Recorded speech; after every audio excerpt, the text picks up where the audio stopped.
Hello, time for a new game. This time we're looking at Nodirbek Abdusattorov. Nodirbek Abdusattorov is also quite young. Let's see here. Abdusattorov. Let's maybe copy that instead. Hard to spell name. He's born 2004, so he's 2 years older than Gukesh. So he is 18 and Gukesh is 16 here. They are playing in Biel in Switzerland, and he's doing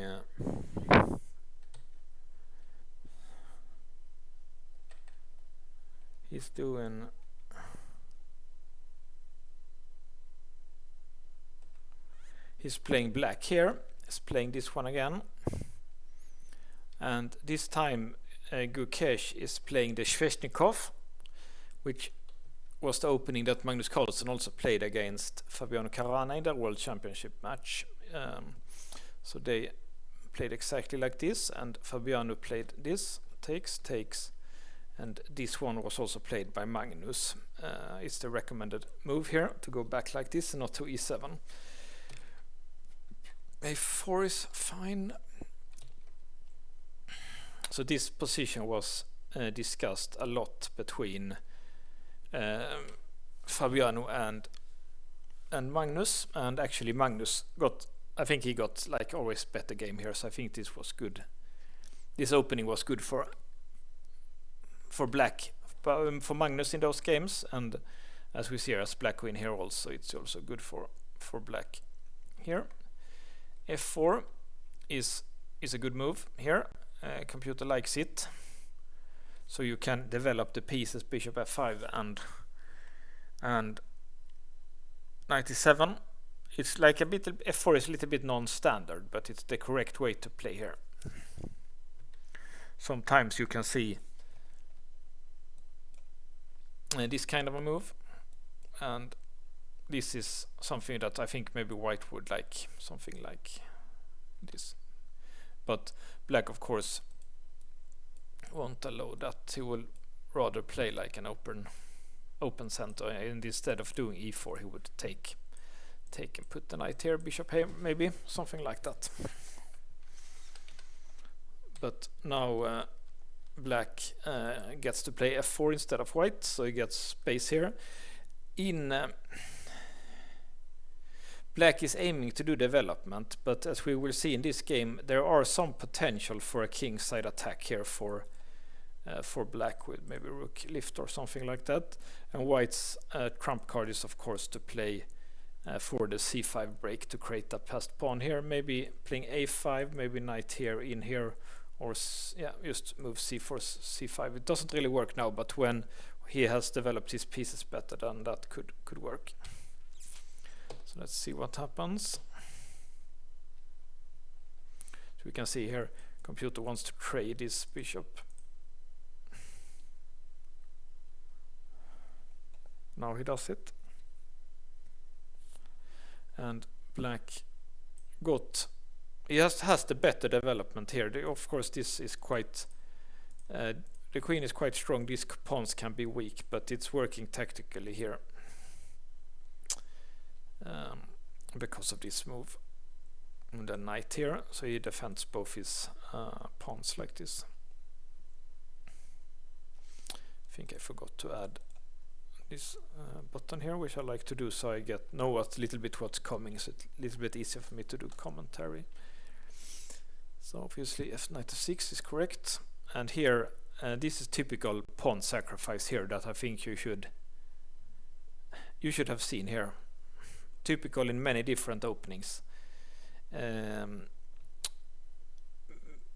Often in King's Indian and stuff like that for back, and we know that Gukesh tried King's Indian, so he knows about this one here, and then putting the knight like this. Good play for the pawns here, because these pawns are actually in the way for white. Like let's imagine that f2 did not exist, that would probably help white because he could defend along the second rank maybe put up the rook. So these pawns here are in the way, and as we will see now, he threatens this, but of course, yeah, white can block, but it's still positional compensation here for black. And also important is that in this kind of position, you want to be the one that creates the play first. So black is definitely first here, created a play here on the king side. White just have to defend. If white would have had time to play c5, maybe c6, then black's pieces would have needed to defend that pawn, and white would have been first with his play, and it would have been a completely different game. So tempo is very important in chess here. But as we can see, white has enough to defend here. So let's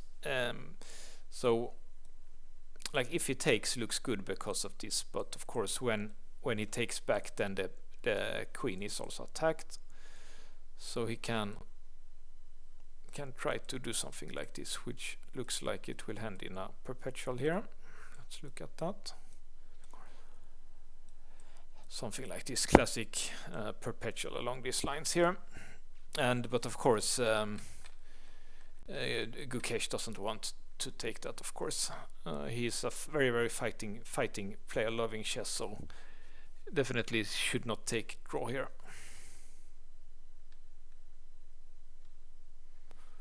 Okay, so queen f1 was also possible, but this also. And now comes the rook lift. Rook d4 looks good, probably best chance.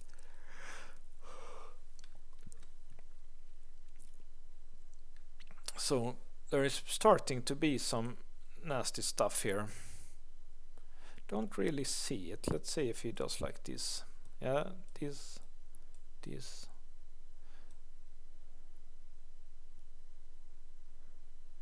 And he can take here now because of this. Like, okay, so it's black is actually threatening to win here, but this didn't work now because I guess he can take like this, yeah. But now with the rook here, then it's mate on h1, of course. So white has to do some defensive move, and it looks like there are two possibilities: queen d2 and rook e4. Let's look at rook e4 first.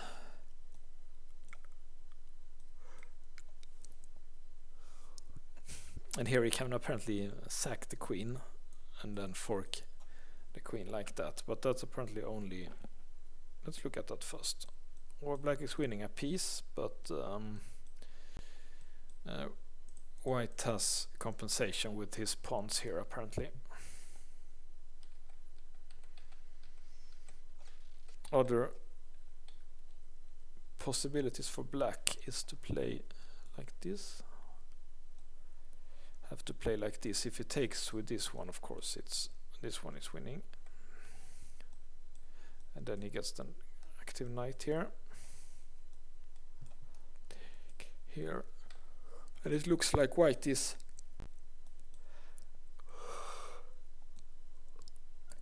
now. If this one, it's a perpetual probably, and here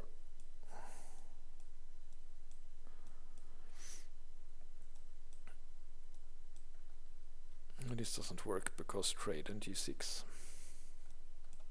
Something like this looks like, yeah, it's exchange up for black, but white has a pawn. Looks better for black actually, I think. Okay, so he decided to not do rook e4, maybe because of that, and queen d2 instead. And obviously a point is that this rook is defended, so he can take back like this. This one is defended now. It was not when the queen was here. So he did g5 instead. Another possibility was this.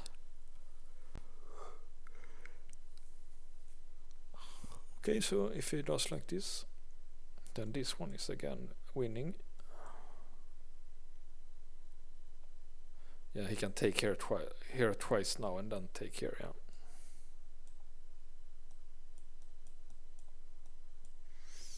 black is winning.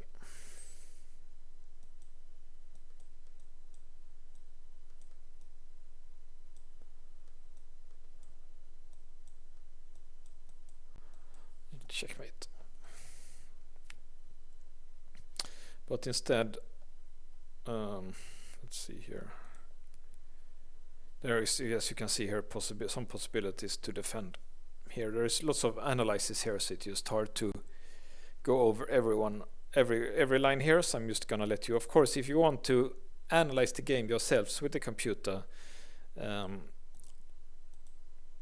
is this here that you could clone it, so you can have it on your own as your own study, and then you can move the pieces and use the computer and whatever you want.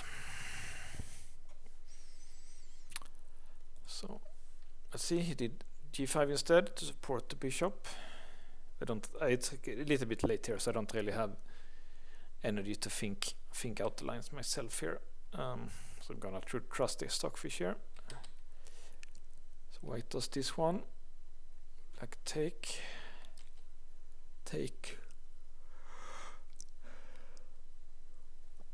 So it's still black has enough compensation for the 2 pawns is down, because it's just a nice play here on the king side.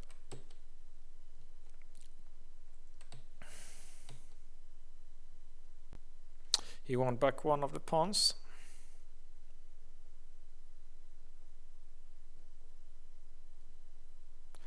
And here is the decisive mistake by white, but it looks like black didn't really understand it. But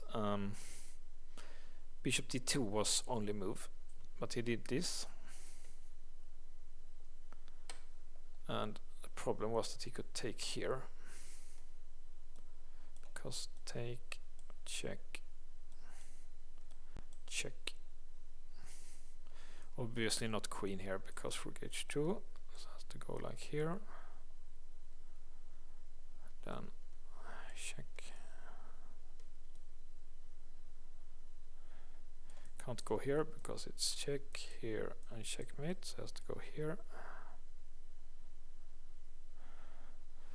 And apparently just h6 here, that's not so easy to see, and white doesn't have anything really, and black is winning. Not very easy to see this h6, that white cannot do anything here. That's hard to see in the time trouble here. But I guess he sees it after the time trouble, because they are repeating moves here.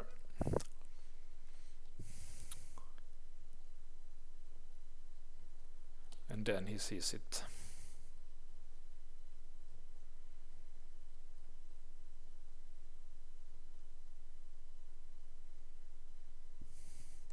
Okay, so he didn't play h6, he checked here. That's also fine, I guess. And king f8 also works. This also works. No, he can't take here with check, of course. I guess it's something like this, maybe.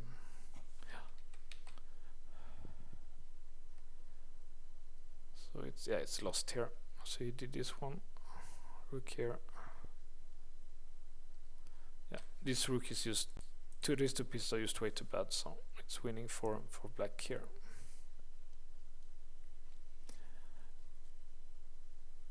And white had enough. If here, then here. And checkmate. And if he goes here.